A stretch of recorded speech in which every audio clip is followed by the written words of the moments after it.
Atomic mass unit समझना है। आज हम लोग एडप मॉलिक्यूल्स पढ़ लिए थे।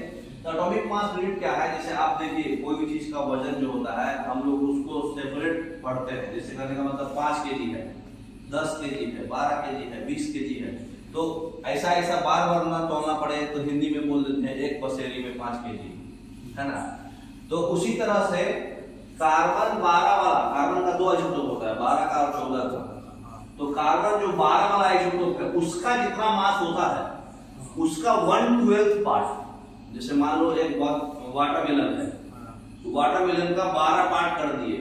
वाटरमेलन का मान के चलिए कि वो वाटरमेलन कार्बन 12 का एटम है, उसका जितना भी मास है उसका हम 12 टुकड़ा कर दिए।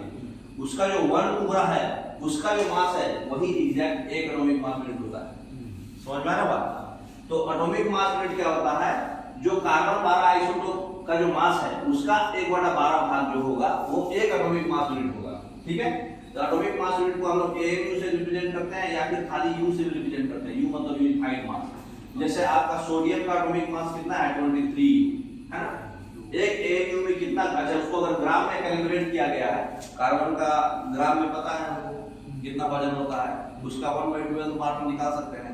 1/12 पार्ट निकाला तो 1.66 × 10⁻24 ग्राम होता है। याद रखिएगा, एग्जाम में बहुत आता है। ठीक है ना। नेक्स्ट, तो एटॉमिक मास यूनिट कितना होता है अभी बताया आपको। ये एक वाटरमेलन है, इसका 12 टुकड़ा कर दिया गया, उसका एक टुकड़ा जो है 1 एटॉमिक मास यूनिट होता है। क्यों? क्योंकि कार्बन 12 का 1/12 भाग, तो 12 भाग का 1/12 भाग को एक ही टुकड़ा होगा।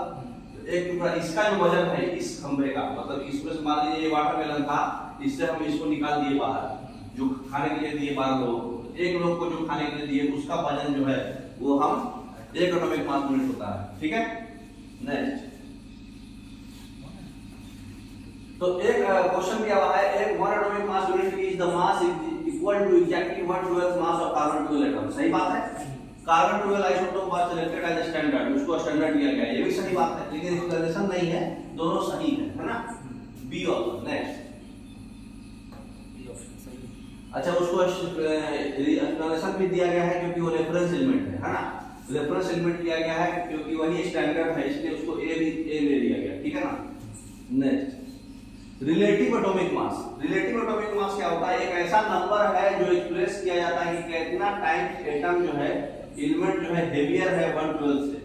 मतलब रिलेटिव करने का मतलब कि जैसे इसका वजन 5 केजी है, फिक्स है, उसको स्टैंडर्ड मान लिए, और इसका वजन 5 केजी से कितना ज्यादा है।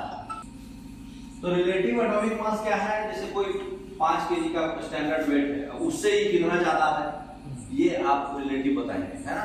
तो ये स्टैंडर्ड वेट होता है 1/12 मास होता है, कार्बन 12 होता है, 1 atomic mass unit. 1 atomic mass unit से कितना टाइम्स जो है वो एलिमेंट का वजन ज्यादा है। ठीक है। जैसे ये है, ये 1 एटॉमिक मास यूनिट फिक्स है, अब इसका कितना ज्यादा है, कितना टाइम्स ज्यादा है, वही रिलेटिव एटॉमिक मास। ठीक है। नेक्स्ट क्वेश्चन बताइए, 12 यूनिट का मास जो है सिंगल यूनिट लिया गया, मान लीजिए क्रिप्टन। ठीक है। तो फिर 66 यूनिट का मास जो है क्रिप्टन के सिस्टम में कितना होगा? 12 का मल्टीपल हो जाएगा 66/12, है ना। 12 यूनिट्स को हम 1 यूनिट मान रहे हैं, तो 66 यूनिट्स को कितना यूनिट मानेंगे? 66/12, 12 5 जा 5.5 यूनिट, है ना। डी समझ में आ रहा? नेक्स्ट, अब देखिए कुछ एलिमेंट्स है और एटॉमिक मास है जो आपको याद रखना है फ्यूचर रेफरेंस के लिए, आगे जो आप पढ़ेंगे एटॉमिक मास, मोलर मास और मोल्स कांसेप्ट्स जो पढ़ेंगे उसके लिए इतना बेसिक तो आपको याद रखना है, जरूरी है ये। आगे भी आपको 1 से लेकर 30 तक कम से कम याद रखना है, लेकिन 1 से लेकर 30 तक आप नहीं याद रख पाते हैं कंटिन्यू, तो कम से कम इतना इंपॉर्टेंट जो इंपॉर्टेंट है एटॉमिक मास याद रखना है सिंबल के साथ। जैसे एल्युमिनियम का है 27, 91 का 121.8, मतलब 0.8 है तो 122 याद रख सकते हैं आप। ठीक है ना। आर्सेनिक का 75 याद रख सकते हैं, आर्गन का 18, बेरिलियम का 9, बिस्मथ का 209, बोरोन का 11, ब्रोमीन का 80, कैल्शियम का 40, कार्बन का 12, क्लोरीन का 35.5 याद रखना पड़ेगा, जिसका 0.5 होगा वही याद रखना पड़ेगा। कॉपर का 63.5, एटॉमिक नंबर कितना होता है इसका? 29, क्लोरीन का 19, हीलियम का 4, हाइड्रोजन का 1, तो सबको याद रहता है ना। सबका एटॉमिक नंबर भी याद रखिए, 13, 50, आर्सेनिक 33, 18, 4, बिस्मथ 79, या 81, फिर ब्रोमीन 35, बोरोन 5, कैल्शियम 20, 6, क्लोरीन का 17, कॉपर का 29, क्लोरीन का 9, हीलियम का 2, हाइड्रोजन का 1। तो एटॉमिक नंबर भी याद रखिएगा तो अच्छा रहेगा, ठीक है ना।